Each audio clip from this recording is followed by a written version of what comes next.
episode is sponsored by txcitizen.com, local New Braunfels news that's exclusively online and completely free.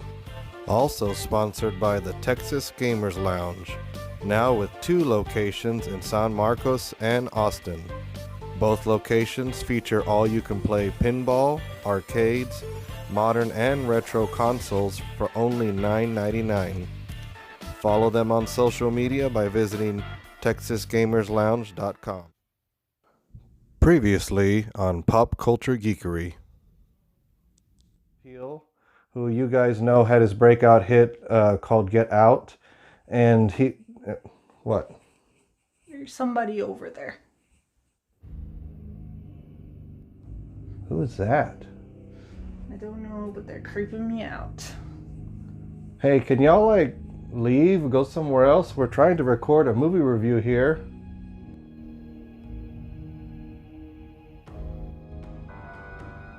Hello? Maybe we should just go somewhere else and do this. No, this is our house. Why would you have to leave? Hey, I already asked y'all nicely. We're going to call the cops next.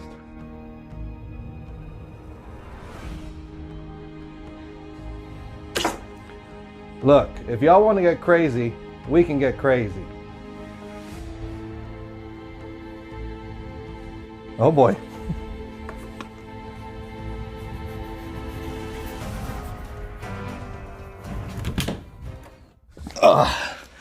Okay. Oh, we finally made it over into the closet. All right. Here. So for those of you who stuck around, thank you for staying for the spoilers section. So here's where we don't have to hold back anymore. And with this, get crazy.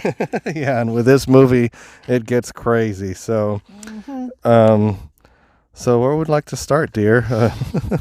I can start. Well, we're kind of trying to go sequential from how things happen in the movie. So, I can start with talking about the little blurb that they share at the beginning of the movie, about the underground systems. What do you feel like that was included for, Joe?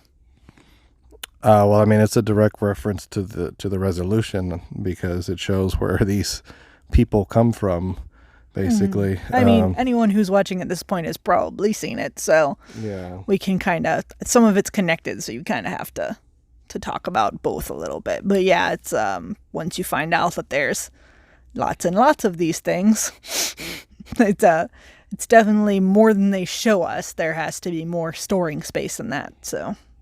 Well, I mean, that's part of what I found out when I researched. Did you want me to go over that? Yeah, you can. Because I already thought that there was a lot of storing space. Go ahead, Joe. So, according to what I read, the whole resolution you're supposed to take away from this, and mind you, this is for what other people gathered from the movie, that I guess I missed some of this, is that the tunnels were being used by the government to basically create clones of everybody. One of each person, because they were meant to be a more docile civilization. So obviously the people in power would still be, normal, but all of us would be wiped out in favor of our doppelgangers, which that was the word that was thrown around at the Alamo Draft House before we started watching, was doppelganger. Which, I should have pulled the official definition, but I just basically know it's a clone. It's a copy of a person. Who looks like you. Technically, it's someone who looks like you, but in this case, it's a clone. Yeah. So the tunnels were just where they were being held, and apparently, the experiment was pretty much considered a failure. But they weren't all disposed of. They were just kept down there. And apparently they had some sort of psychic link or something to the people above. They explained that. It was they explained that because the people are called the untethered. They're called the untethered. Tethered. Oh, I'm sorry, I said untethered. The people are called the tethered because they were cloned, but they couldn't clone the soul, so they're tethered by the soul because they both share one soul. So that's where all of the mimicking behavior and all that stuff comes from. Who did you say was meant to keep docile? Were you talking about the regular population or the population underground? The regular population, because the daughter makes a comment about the fluoride in the water and how it's supposed to keep us docile, subconsciously or whatever. But the clones were supposed to be the ones that if we got too unruly, that we could be replaced, basically. Very interesting. Okay. I guess they didn't take into account that the people underground go crazy, though. Mm-hmm. Okay. All right. Well, I had another thing that was kind of started in the beginning. It started in the beginning on the car ride, when the little boy was playing with his magic trick. I picked up some significance with the magic trick, and I'm wondering if you picked up any significance over the magic trick. Well, I mean, other than it being the banana peel, have you ever heard of that before? I have not heard of the banana peel. You can explain now to our listeners what the banana peel is. So it's just an old trick in where you show the banana peel, and then in the third act, somebody trips over the banana peel. So all I saw with that was that the kid was playing with it at the beginning. He was playing with it up and through the climax, and later on he used it to ignite the flame or the fire that freaked out his doppelganger. So it was just a useful tool that was. That's foreshadowing, dear. That's the term is foreshadowing. No, I know. But also called the banana peel, apparently. Yeah, I can't remember what movie that's from, but I heard that somewhere. But it's still true. It's still there. I know. You're foreshadowing somebody somebody falling on the banana peel or slipping on it. Okay, I picked up some extra significance to it that maybe you didn't pick up. Mm-hmm. So I thought it was interesting because the magic trick the whole time, like he's trying to get it to work. Right? And we're like thinking, what's this thing supposed to do? Well, when you meet the tether and the woman is talking, the mother, that's the tethered one, she's like, the shadow had to eat rabbits. And all that stuff. And she talks about how basically all of the shadows are like a negative copy, like everything bad happened to her. And so going back to the mask we discussed earlier, the mask, both of the boys have an attraction to masks, but the shadow has a white mask, and we find out later that it covers up this horrible, horrible scarring all over its face, which is because he was born loving fire. And the tethered shadow woman tells us that when she's giving her big speech. And I thought the significance of the magic trick was he was never able to perfect the magic trick, but the other little boy was born with the addiction or the love for fire.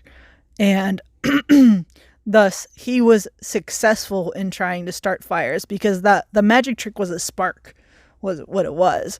So I thought it was like, it was emphasizing how the attributes of the regular people were turned into negatives in the shadow people, because the shadow boy did have severe burning because of his desire for fire and his success with making fire. Yeah, that also kind of came out with the dad's doppelganger, because you could tell he couldn't see very well, but then he took the dad's glasses and you could see the surprise on his face that he could see all of a sudden.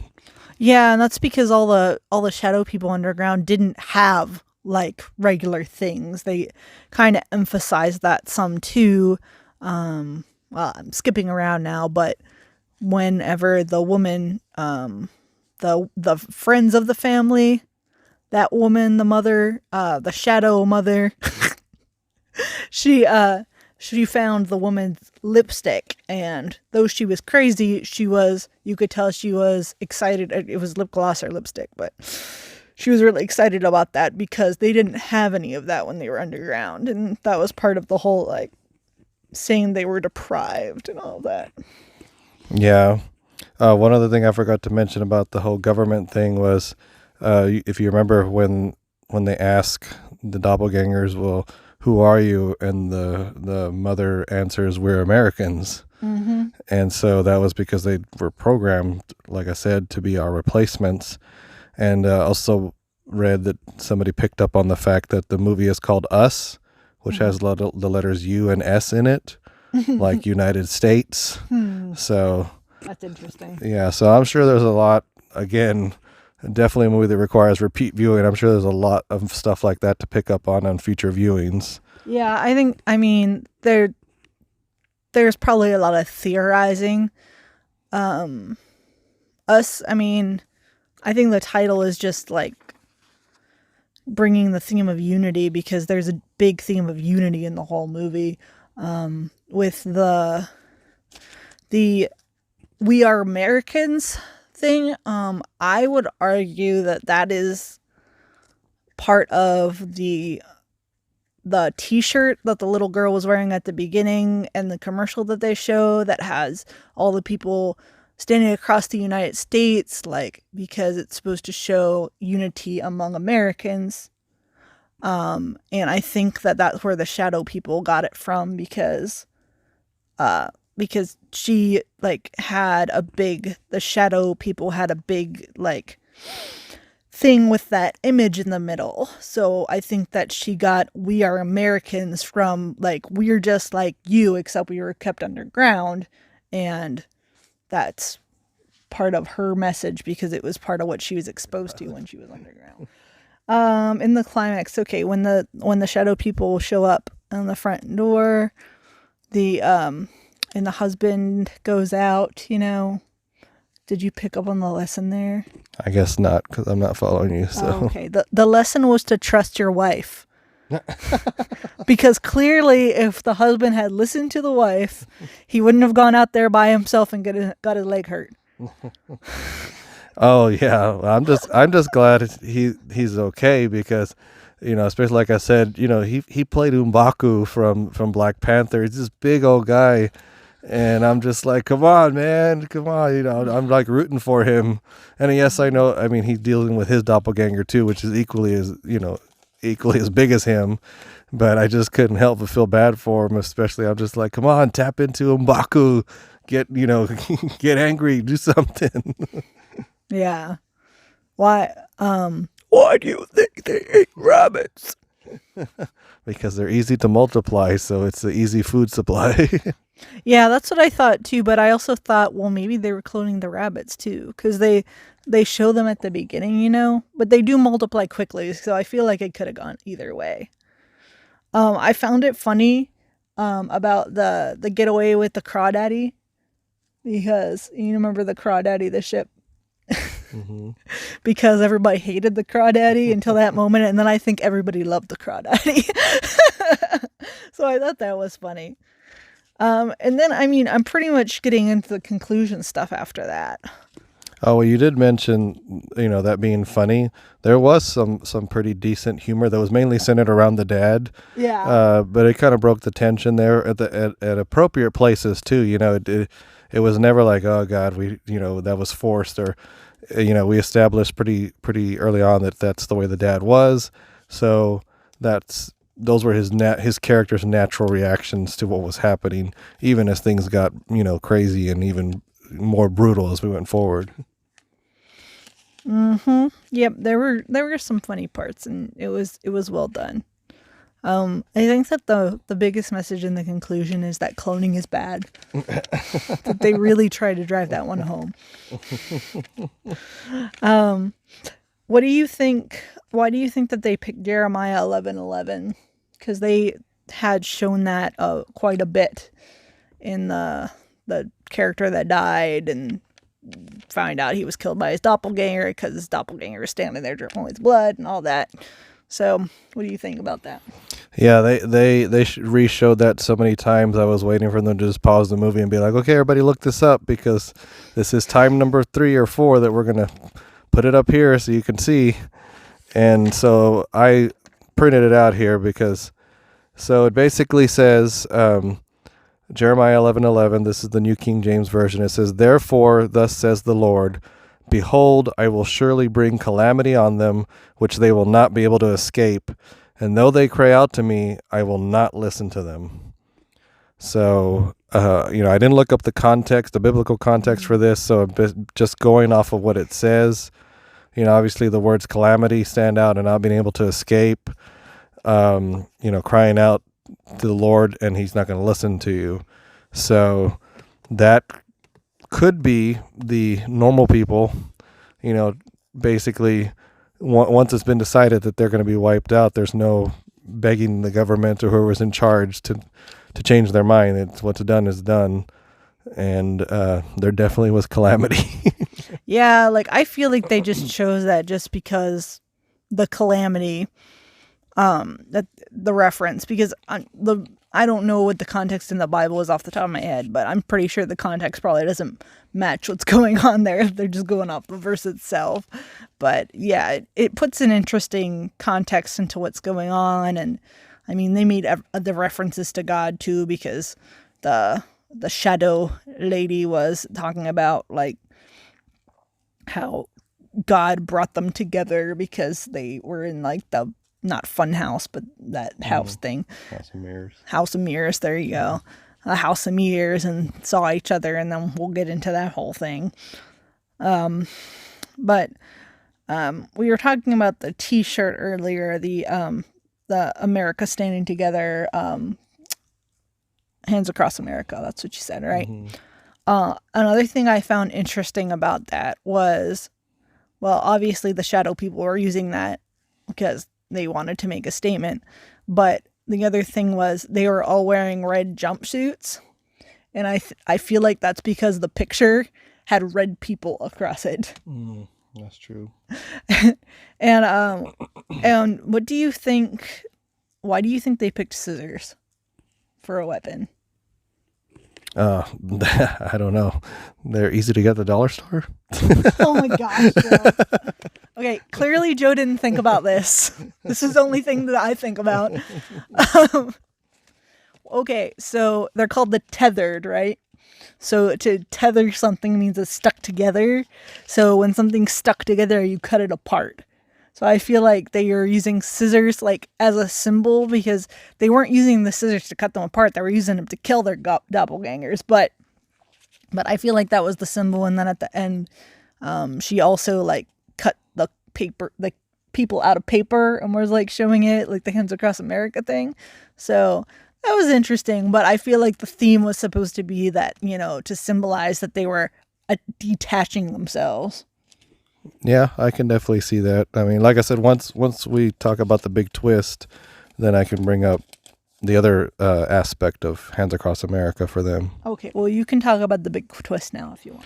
All right, so the big twist of the movie is that, when she was in the fun house and when she was a little girl, she doesn't really remember what happened, or she doesn't talk about it, but we come to find out that when she was in the House of Mirrors, basically she met her doppelganger, but the doppelganger kidnapped her and basically switched places with her. So who we've been following along in the movie the whole time was the real doppelganger, and that the original little girl was left in the underground tunnels with the rest of the doppelgangers. But apparently whenever they had that ballerina recital, that again was being, it was a dual scene where it was happening on the surface and it was happening below. Apparently the tethered saw her now as almost like their messiah, because they didn't have any organization. They were just simply mimicking their counterparts above, but she was doing something different, and they recognized it. Plus she could speak and they couldn't. So they used that and the, her remembrance of the Hands Across America imagery.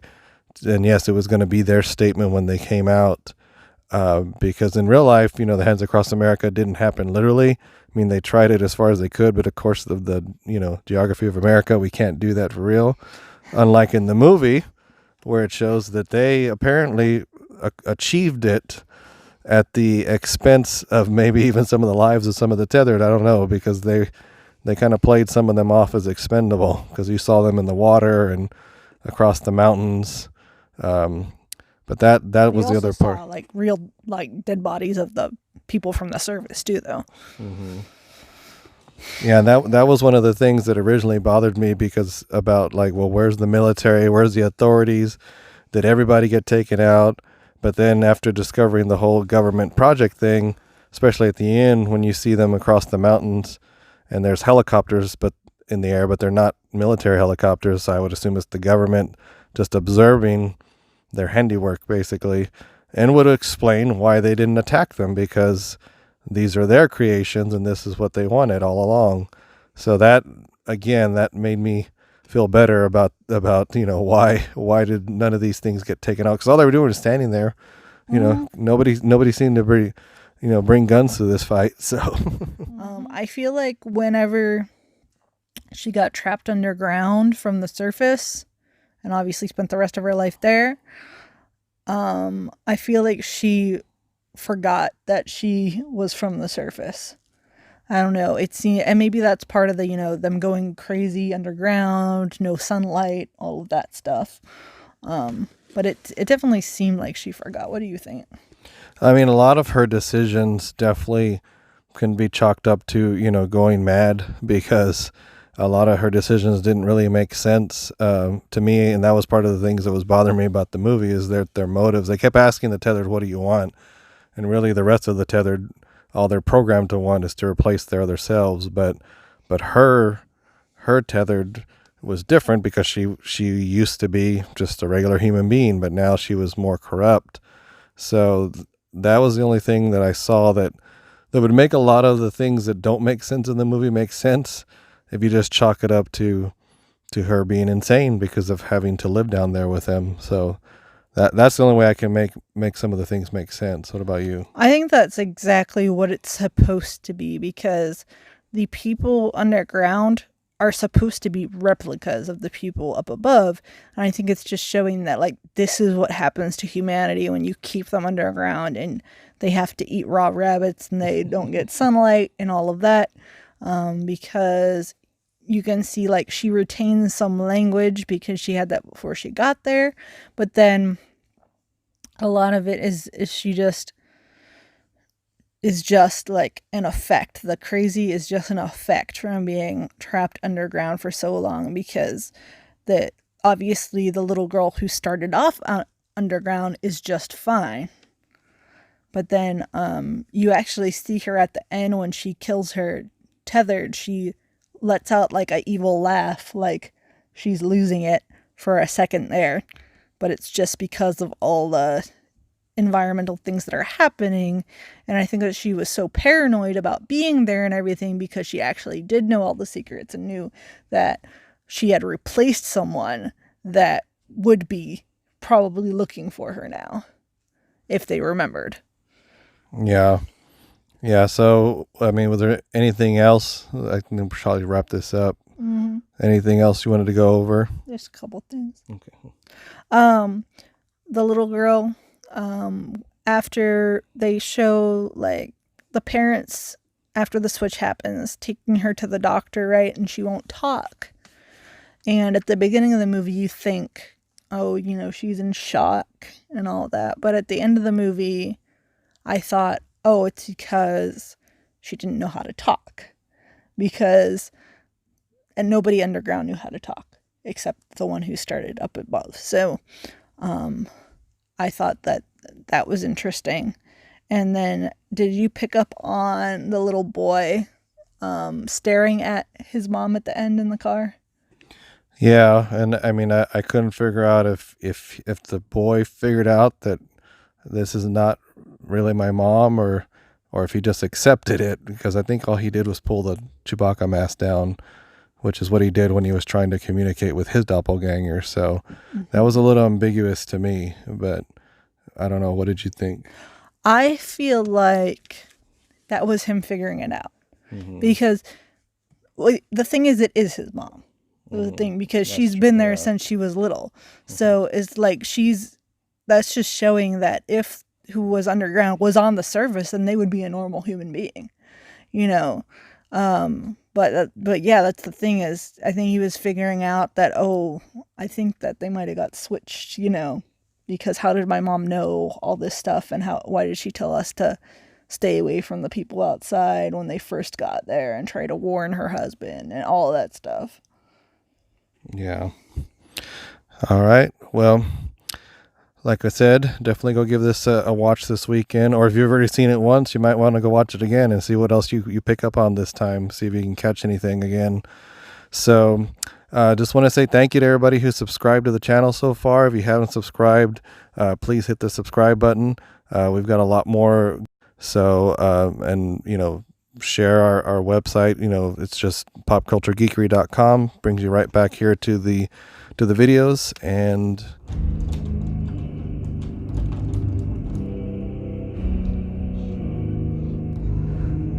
so we still have one more thing to deal with. So, but